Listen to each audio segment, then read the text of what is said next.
Hi everyone! Welcome to the Empath Arcade, another love reading, timeless and general. Take what resonates lang po, maybe some part of the reading makaresonate kayo, some part of it hindi. Totally makaresonate na parang kwento ninyo ito or hindi naman kaya.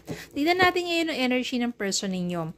Silipin natin yan at ano kaya yung mga hidden truths, yung mga nais nilang sabihin sa inyo if merong pagkakataon na kayo ay magkausap or magkita. Spirit can send me messages on love connections ito, lessons in life and guidance. At ano ba ang naisabihin sa kanila ng person nila sa mga panahon na to? Anong energy ng person nila? Ano ang hidden fruit? Mga naisabihin. Current thoughts and feelings. Isa pa. Okay. I wish things could be different. Sana raw naging iba. I knew exactly what I was doing. I want to tell you how I feel. Ano ba yung nararamdaman talaga niya? Kasi hindi naman sinabi dito. 'Di ba? I wish things could be different. Sana raw nagbago. Sana raw, 'di ba, naging iba ang takbo ng inyong sitwasyon o ng inyong relationship. Sana siguro hindi kayo nagkalayo. I knew exactly what I was doing. I want to tell you how I feel. Siguro kapag nakita talaga kayo or nagkausap, sabihin niya kung ano yung kanyang nararamdaman sa mga panahon na ito. Ano pa ba ang energy ng person nila? Tingnan po natin. At ano mga possibilities? So we are not looking on the past, but yung current thoughts and feelings at the same time, yung mga possibilities in the future. Okay?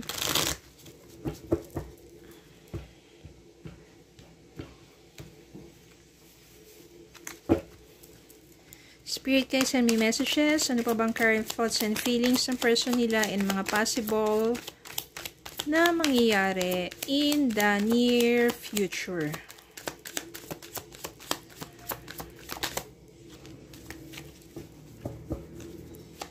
Send me more messages to Spirit Guide.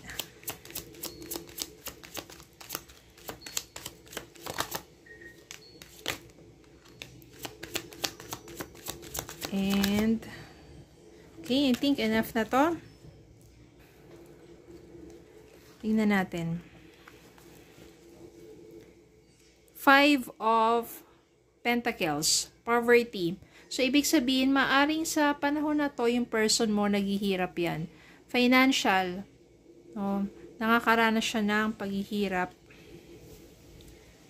o kahirapan pagdating sa financial matters. Ito yung fulfillment. Ito yung wini-wish niya na sana maging maayos pa kayong dalawa at the same time, muling maibalik. Kasi yung cups, emotions yan eh. Ibig sabihin, love, emotions, feelings. King of Pentacles, maybe sa ngayon, kung nakakaranas siya ng paghihirap, maybe in the future, makakaagapa yan, makakabawi yan pagdating sa financial matters. Baka may pinagdadaanan siya ngayon. Pero, uunlad din yan, dahil maaring nagsusumikap naman yung person ninyo. Nandito yung 5 of Swords, ibig sabihin na siguro yung time na yon nang hindi kayo masyadong nagkakaunawaan, sinurrender na niya. At ngayon, sinusurrender na niya. Kumbaga, sinusurrender na niya sa universe or kay Lord. Kung ano ba yung mga possible na maaaring mangyari sa inyong dalawa.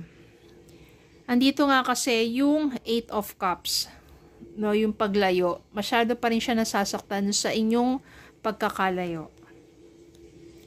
And, umaasa, or, ito nga kasi, wish fulfillment, is ito talaga yung wini-wish niya. Ito talaga yung pinapanalangin niya na muli kayong magkabalikan. Kasi yung 2 of Cups dito, ibig sabihin, happy couple, there's still love. Devil.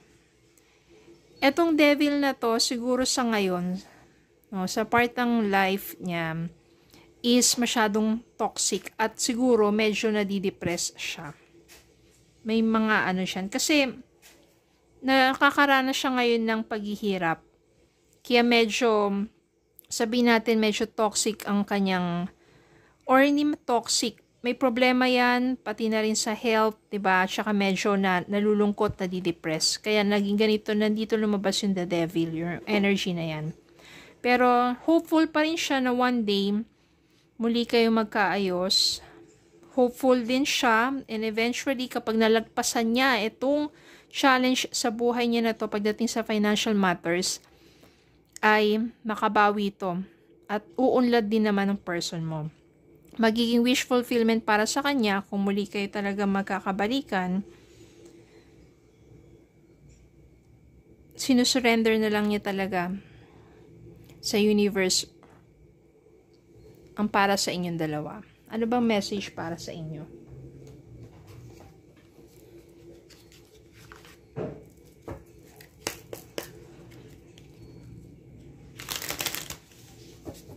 Bakit kaya I want to tell you how I feel? Siguro, I can sense here na maaring isa rin sa dahilan ng inyong pagkakahiwalay ay dahil dumating kayo sa problema pagdating sa financial, no? Free yourself. You don't need to be in control of everything for a love relationship to be successful. Baka yan nga, masyado rin sigurong controlling before.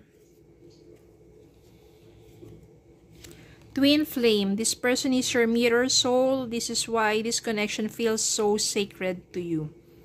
At nandito kasi yung Two of Cups, soulmate, twin flame. Maaring kayo pa rin naman talaga. Ito lang yung panahon na maaring nagkalayo kayo, and just trust the universe. Trust the process. All will be well. Okay? So, yun lang po. Maraming salamat po for watching. Please don't forget to like, share, comment, subscribe, follow me Facebook and YouTube. Have a good day po and God bless.